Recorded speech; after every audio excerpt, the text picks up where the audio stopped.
once spoke of bloodroot pale and trout lily's cloak, of spring that flickers brief and shy before the orchard steals the sky. She tends the orchids in their sleep, their roots in darkness velvet deep, and bends to find the mushroom swarm. Where others pass, she knows their lore.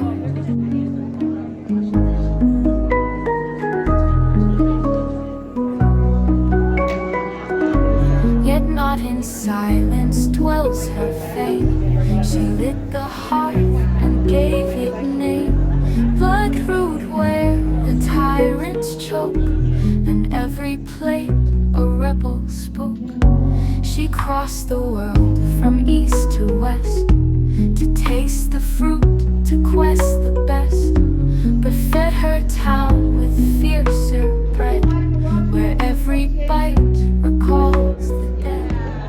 Who studied Audre Lorde, Mary Daly, and Adrienne Rich, a grower of a lot of healthy, fresh stuff, and a lover, as you can tell, of all good food. I have the distinct pleasure to welcome you to the celebration of Selma Miriam. Thank you for coming.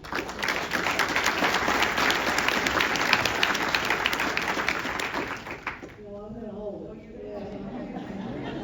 So we lived 2 blocks down the street from Bloodroot, and when I was pregnant with my daughter Kayla, who's over there, and who also worked at Bloodroot when she was 18-ish, I went there for lunch every single day that they were open. And I brought my knitting today. I am making this shawl for Kayla, my daughter, and I wanted to infuse it with some Selma energy. Selma hated my knitting. She hated that I used so many colors. My needles are too big.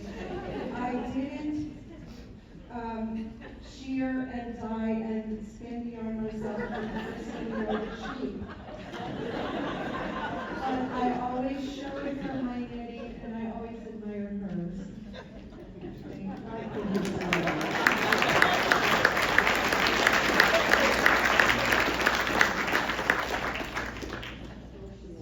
My name is Lindsay. I worked at Bloodroot in about 2015 or so. It was when I was done with Sarah Lawrence, my undergrad, for the summers, and anyway, it was really nice. And Selma, my mom always said it all the time about Selma. She said, Selma is gorgeous. And she is. And every time I was at Bloodroot, I just admired how she looked. All the time, and in a feminist way, I mean, of course. But she always looked so cool, and she always really inspired me. And you know, other people mentioned it already, but like that sparkle in her eye, and the way that she taps you on your back and kind of holds you, kisses you. I always felt really safe in Bloodroot, and so much of that safety was because of Selma. And from here on out, you know, I want to make sure that I live by my values just like Selma would want me to.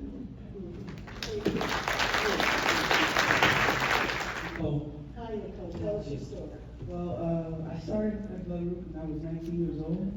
Oh, just a couple of years ago. Yeah, well, I'm 52 now.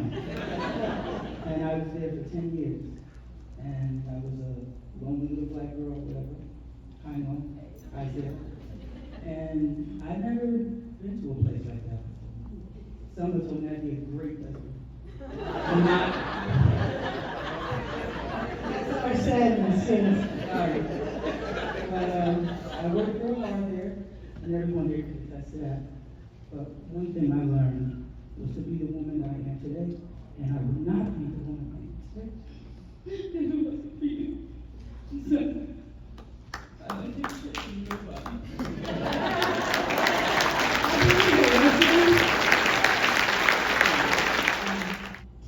But every time I walked in there, she always adorned herself with the most beautiful things. There's this other significance to that, which is the intentionality, the integrity, just the careful selection the wanting to be surrounded by beauty constantly, wanting every single thing to be mindful and intentional. And that's something that's always been important to me, but when I went to Bloodroot, that was the first thing that I noticed. I'm like, I began building that where every single thing, down to the ingredients, down to the tapestries and artwork and every single thing. And the cat. Yes, and the cats and the people, everything is so intentional here. There's so many details, and you can just get lost in that beauty, and it's just the intentionality of it all, you know, and I don't know, that's really what was instilled onto me, is that importance of integrity and intentionality. And Selma, she walked with so much intention, so much integrity that made her so beautiful. And I can't define that word anymore. You did an excellent job.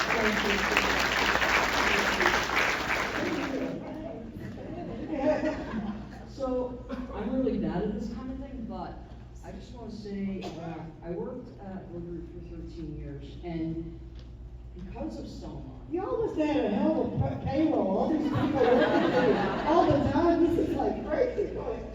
because of Selma, I've gotten to know some incredible women that have worked there over the years, and I'm looking around, and I'm seeing all these faces, and there were some times when my life felt like it was falling apart, and everybody was there to hold me, and it wasn't all perfect all the time.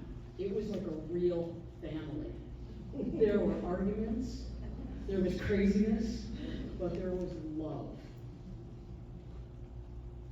And there was nothing else like it, and there never will be anything like Bloodroot.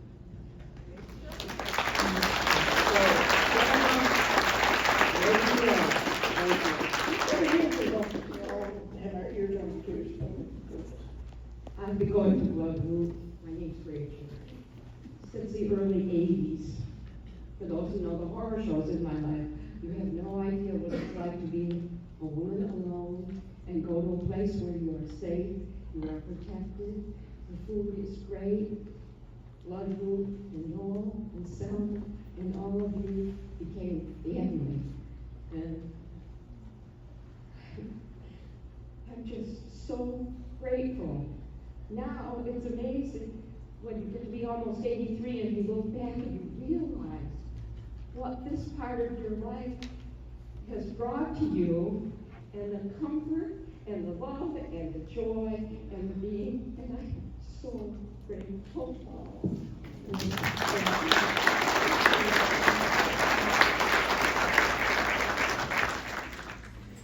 And so we are gathered here to lift up and celebrate the remarkable life of Selma Miriam. We are gathered here to comfort and support one another, for this is a common loss. Humanity just was diminished. We are gathered here conscious of others we have lost and our own frailty on this little ball we call Earth.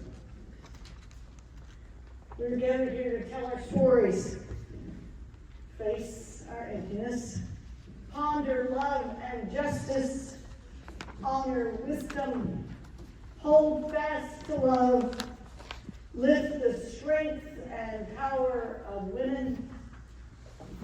And so we're gathered here to remember and cherish one of the strongest women we know, who plowed the field for so many of us that follow.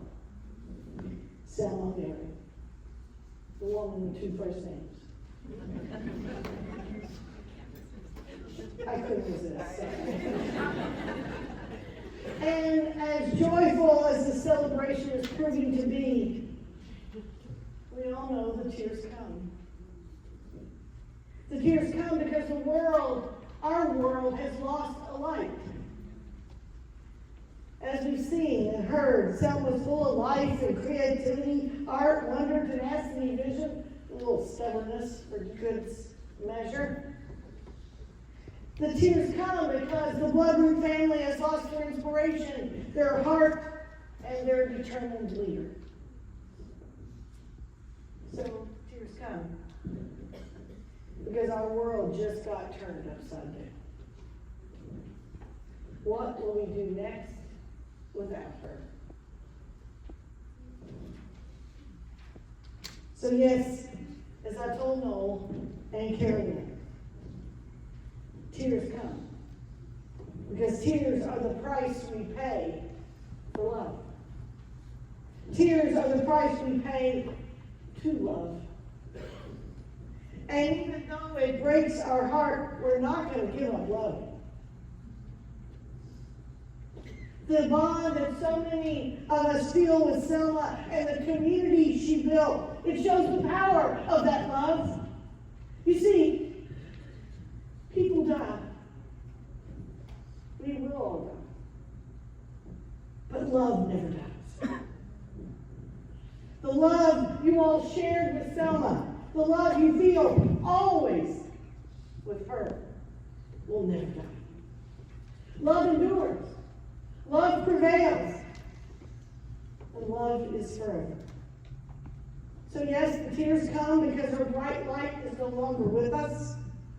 But that same love that brings us to weep is the love that will see us through. And so may the love that all of you shared stay with you and sustain you, because she loves you. So be it. And now a song of power that you'll find in your bulletin. It's My Way. His name is Shwarma Kareem, and he made wonderful Syrian delicacies for us tonight. And Selma had met his compatriot in it, but she's doing her family's meal for Ramadan, so she couldn't do it. Referenced her, and it all worked.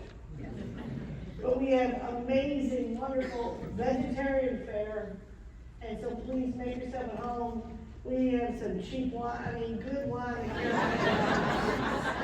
Right? And so I hope you'll stay, and, as long as we share our stories and our memories, our friends don't die, our family stays with us. So share the stories.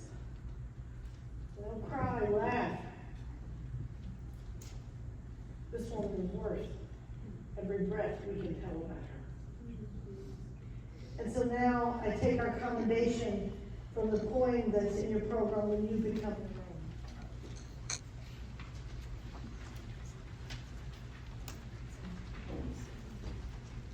When you become the rain, things get easier. Your hands grow more able to touch the dusky earth. Of course, your name changes. You choose. You insist on rejoice. You move across the day and light follows. Having transformed, dissolved, alchemized, you have said goodbye to the wine of time. To the clicks and snaps of fate, clothing, ironies, knitting needles.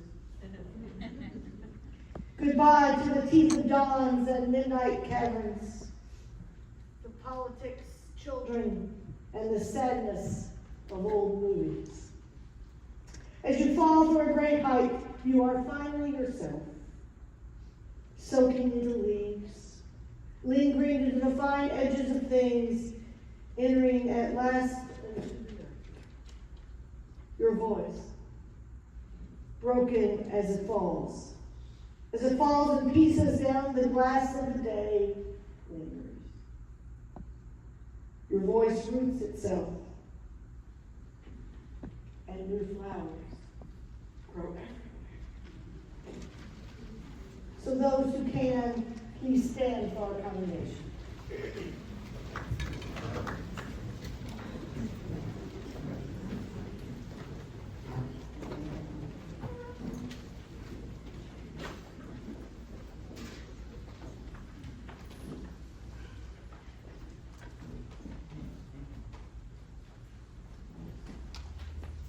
And so we commend Selma Miriam, this one-of-a-kind woman who changed our world. We commend her to the earth, to the great universe, to love, and to all that is good. And so may you go with the love that will bond you with Selma forever. Go with that blessing of love that never ends. So be it. Now, how about some Syrian snacks and wine in Selma's honor? Go in peace, Sarah.